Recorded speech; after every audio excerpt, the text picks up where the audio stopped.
त्यावर भूमिका मांडलेली आहे, सविस्तर भूमिका मांडली. पण त्यांचं असं म्हणणं आहे की मराठ्यांच्या शौर्याचं प्रतीक एक लक्षात घ्या, त्यांचंच म्हणणं आहे असं तुम्ही कसं काय म्हणू शकता? ते काल त्यांनी सातत्यानं आम्ही हेच म्हणतो आहोत ना. हे जे देवेंद्र फडणवीस यांना राज ठाकरे यांनी पाठिंबा दिलेला आहे. काल आपण त्यांचं भाषण ऐकलं. ते देवेंद्र फडणवीस यांच्या मागे ठामपणे उभे आहेत. आणि हे कबरी वगैरे उखडण्याचं राजकारण भारतीय जनता पक्ष आणि फडणवीसांच्या लोकांचं आहे. देवेंद्र फडणवीस यांच्या मंत्रिमंडळात जे लोक आहेत बिंडोक, ही त्यांची भूमिका आहे. हे वातावरण त्यांनी खराब केलेलं आहे आणि देवेंद्र फडणवीसांनी त्यांच्यावर कोणतीही कारवाई केली नाही आणि ते मूकपणे या सगळ्यांना पडद्यामागून उत्तेजन देत राहिले. त्याच्यामुळे देवेंद्र फडणवीसांनी चांगलं काम केलं तर आम्ही त्यांना पाठिंबा देऊ, ही चांगल्या कामाची यादी त्यांनी जाहीर केली पाहिजे होती. काल त्यांना कोणत्या चांगल्या कामाची अपेक्षा देवेंद्र फडणवीस यांच्याकडून आहे? कुणाल कामरायांचा स्टुडिओ फोडला आणि त्यांना गुन्हेगारांना पाठीशी घातलं, हे चांगलं काम आहे का? मुंबईमध्ये मराठी माणसाची पिछाड सुरू आहे. महाराष्ट्रातून उद्योग बाहेर चाललेले आहेत आणि देवेंद्र फडणवीस त्याच्यावरती काहीच बोलत नाही. ते चांगलं काम आहे का? मुंबईत मराठी माणसाला घर नाकारलं जात आहे, मराठी संस्कृतीवरती हल्ला होतो आहे. हे चांगलं काम असेल तर जरूर देवेंद्र फडणवीस यांना पाठिंबा देणं ही राष्ट्राची गरज आहे, राष्ट्राची गरज आहे.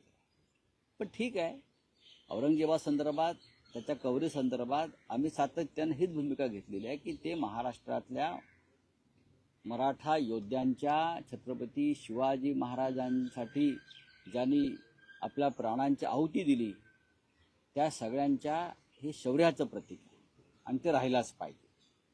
पण काल त्यांनी अशी एक भूमिका मांडली की मराठी भाषेचा अपमान करणाऱ्यांच्या कानफटात. लोकसभेत त्यांची भूमिका वेगळी होती पूर्णपणे, ती भाजपच्या सोयीची होती.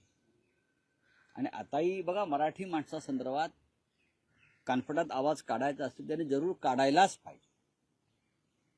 तो कोणत्या पक्षाचा नेता ही भूमिका मांडतो त्याच्याविषयी आमच्या मनामध्ये कधीच संदेह असणार नाही. बाळासाहेब ठाकरेंनी ज्या शिवसेनेची स्थापना केली मराठी माणसासाठी, ती ज्या पद्धतीनं मराठी माणसाचं संघटन भारतीय जनता पक्षानं तोडलं, उद्ध्वस्त केलं, हा मराठी माणसाच्या एकजुटीवरचा सगळ्यात मोठा हल्ला आहे. त्याच्यामुळे माननीय राज ठाकरे यांनी मनावर घेऊन जर कोणाच्या कानफडात मारायचं ठरवलं असेल तर नक्कीच त्यांचं स्वागत. आम्ही तर आहोतच, पण बाळासाहेब ठाकरेंची शिवसेना फोडण्यामागे देवेंद्र फडणवीस यांचा मोठा हात आहे, अमित शहांचा हात आहे, नरेंद्र मोदींचा हात आहे. ही शिवसेना बाळासाहेब ठाकरेंनी मराठी माणसासाठी स्थापन केली. त्याची शक्ल करून मुंबईवरती व्यापाऱ्यांचा ताबा राहावा म्हणून जे राजकारण झालं, त्यात राज ठाकरे यांना ज्यांना पाठिंबा देऊ इच्छितात त्यांचं राजकारण आहे. आम्ही सगळे तरी ठामपणे, खंबीरपणे मराठी माणसाच्या पुनर्वसनासाठी आणि प्रगतीसाठी आम्ही काम करतो आहोत. अशा वेळेला जे महाराष्ट्राचे शत्रू आहेत त्यांना मदत होईल अशा प्रकारची भूमिका कोणी घेऊ नये, अप्रत्यक्ष सुद्धा घेऊ नये, असं आमचं मत आहे. कशावर? बघा, त्यांचं इतकं मोठं भाषण आहे तर प्रत्येक मुद्द्यावर बोलता येणार नाही. पण राज ठाकरे यांच्या संपूर्ण भाषणाविषयी म्हणजे असं म्हटलं आहे की त्यांचं कालचं भाषण हे सर्वसमावेशक होतं, ज्यात इलेक्ट्रॉनिक वोटिंग मशीनच्या काय एकूण प्रकाराचा मुद्दा होता, नद्यांचा असेल ना. बघा, ते एका पक्षाचे प्रमुख आहेत. एका पक्षाच्या प्रमुखानं त्यांच्या मेळाव्यात केलं ते भाषण आहे, ते करू द्या ना, काही हरकत नाही. त्या प्रत्येक मुद्द्यावरती आम्ही विश्लेषण केलं पाहिजे असं काही नाही. कशा करता करावं?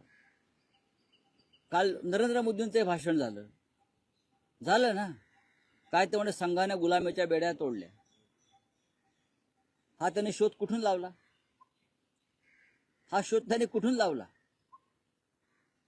संघानं गुलामीच्या बेड्या तोडल्या. भारतीय स्वातंत्र्य लढ्यामध्ये संघ कुठेच नव्हता ना. भारतीय स्वातंत्र्य लढ्यात संघाचं योगदान काय याच्यावर त्यांनी एकदा आमच्याकडून ब्रीफिंग घेतलं पाहिजे सगळ्यांनी. गुलामीच्या बेड्या तोडल्या म्हणजे काय केलं सांगा, हे स्पष्ट केलं पाहिजे. गुलामीच्या 150 वर्ष हा देश गुलामीच्या बेड्यात जखडलेला होता. काँग्रेस म्हणजे महात्मा गांधींपासून पंडित नेहरू, लालबहादूर शास्त्री, सरदार पटेल, भगतसिंग, वीर सावरकर या सगळ्यांच्या नेतृत्वाखाली एक लढा झाला आणि गुलामीच्या बेड्या तुटल्या. त्यात मोदी म्हणतात त्यात तो संघ कधीच नव्हता आणि कुठेही नव्हता. लोकांसमोर खोटा इतिहास ठेवण्याचं जोपर्यंत बंद होत नाही तोपर्यंत या देशाच्या जनतेची मानसिकता सुधारणार नाही. तुम्ही लोकांना अंधभक्त करताय, भ्रमिष्ट करताय, वेडे करताय. हा देश एक दिवस जगामध्ये वेड्यांचा देश, खोटाड्यांचा देश म्हणून यादीमध्ये एखाद्या यायचं. राऊत साहेब, कुणाल कामरा आज मुंबई पोलिसांपुढे चौकशीला हजर राहण्याची शक्यता व्यक्त केली जाते. अजूनपर्यंत कुणाल कामरानं तशी काही मुंबई पोलिसांना माहिती दिलेली नाही, पण असंही म्हटलं जातं आहे आणि त्याने स्वतः पोलिसांनाही कळवलेलं आहे की त्याच्या जीविताला धोका आहे. नक्कीच.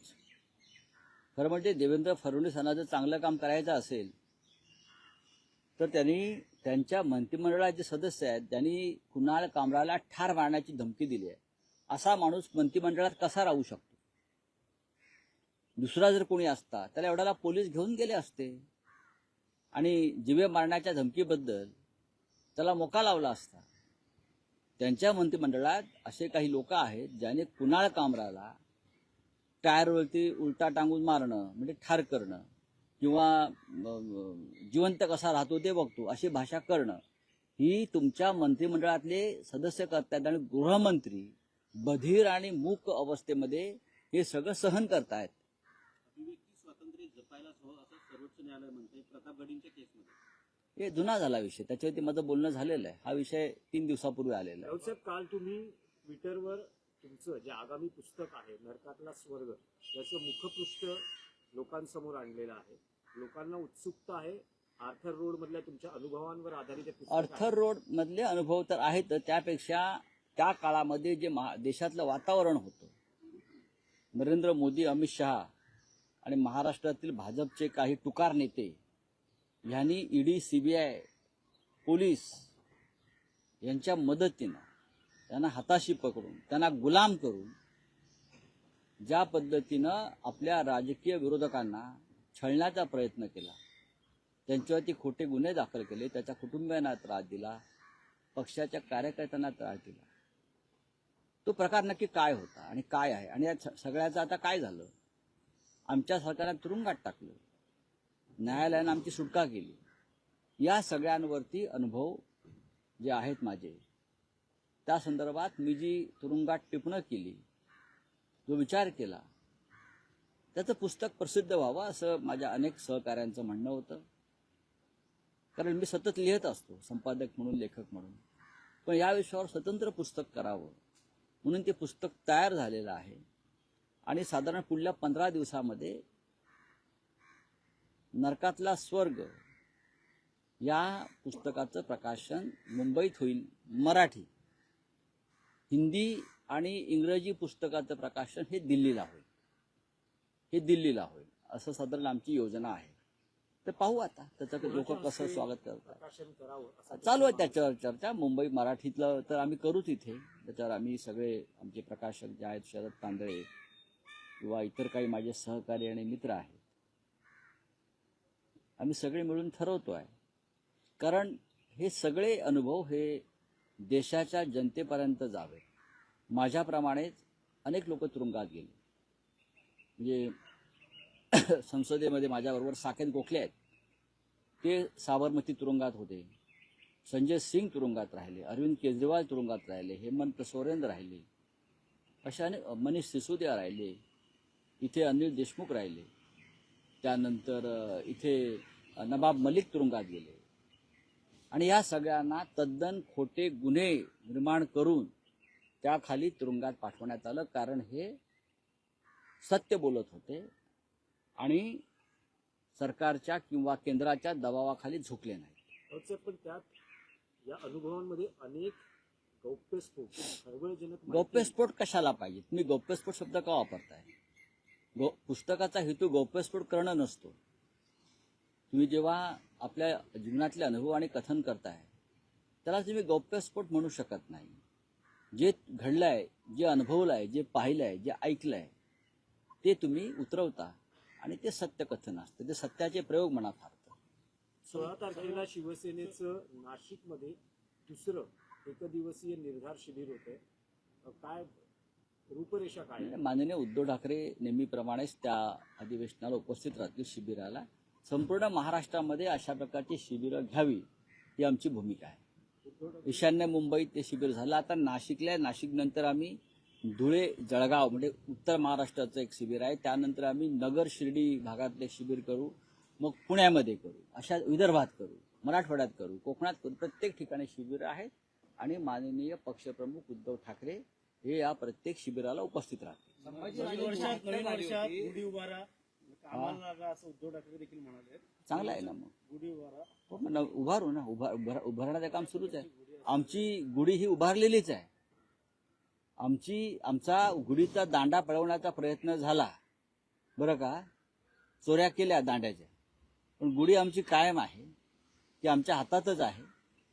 ज्यांनी या दांडा पळवला त्यांना आता दिल्ली दांडा घालते आहे, बघा तुम्ही कसा घालतो. संभाजीराजांची हत्या झाली म्हणून आम्ही गुढी उभारत नाही असं वडेट्टीवार म्हणाले काल. नाही, ठीक आहे, त्यांची भूमिका असेल.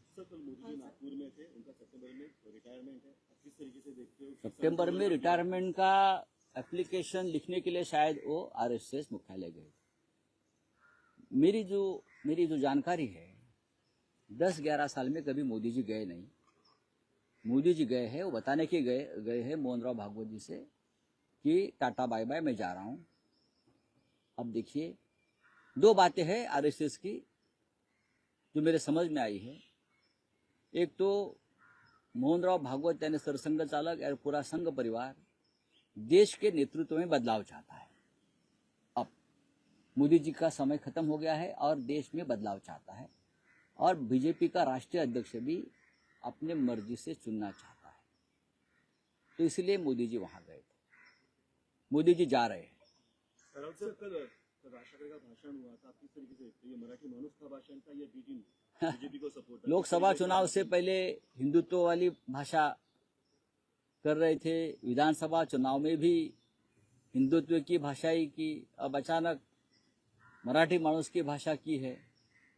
लेकिन मराठी मानुस की जो संगठना भारतीय जनता पार्टी ने शिवसेना को जो तोड़ दिया है, वो अगर आप देखिए तो राज ठाकरे जी की राजनीति जो है वो भारतीय जनता पार्टी को समर्थन देने वाली है.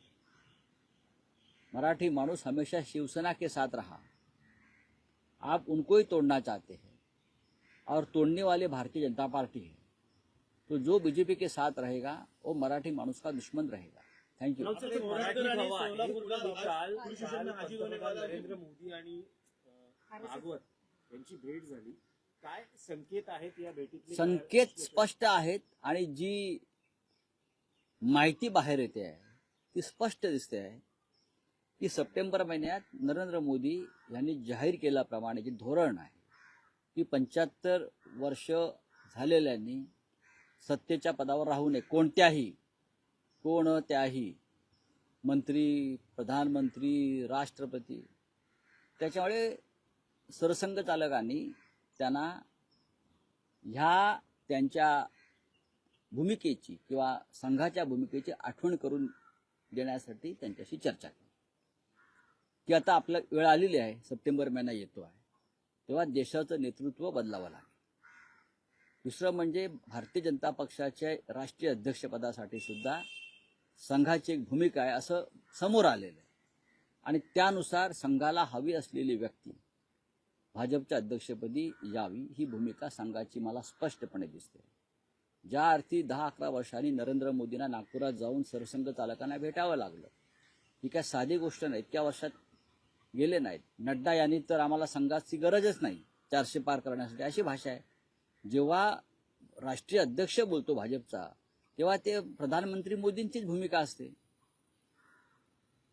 हे जेव्हा तुम्ही समजून घेता तेव्हा मोदी यांना संघ कार्यालयात का जावं लागलं हे स्पष्ट आहे. पण राऊतसाहेब, नरेंद्र मोदी हे स्वतःला ईश्वराचा अंश समजतात, म्हणजे ईश्वरानं साक्षात त्यांना सत्कार्य करायला भूतलावर पाठवलंय असंही त्यांचं म्हणणं होतं. आणि ईश्वराला कधी निवृत्ती नसते. रामकृष्ण हे आले गेले,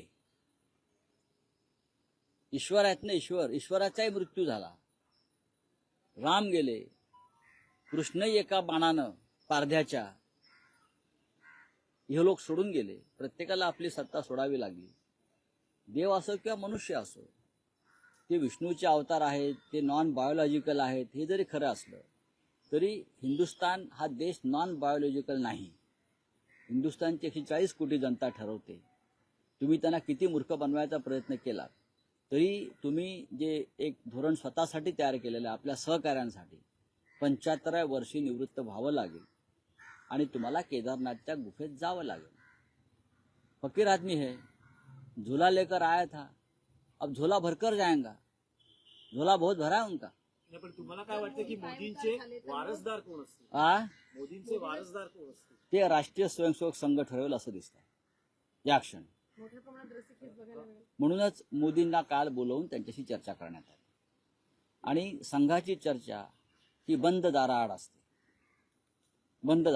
आणि ती बंद दाराआडची चर्चा शक्यतो बाहेर येत नाही. तरीही काही संकेत जे असतात ते संकेत स्पष्ट आहेत. संघ ठरवेल पुढला नेता आणि तो बहुतेक महाराष्ट्रातला असेल.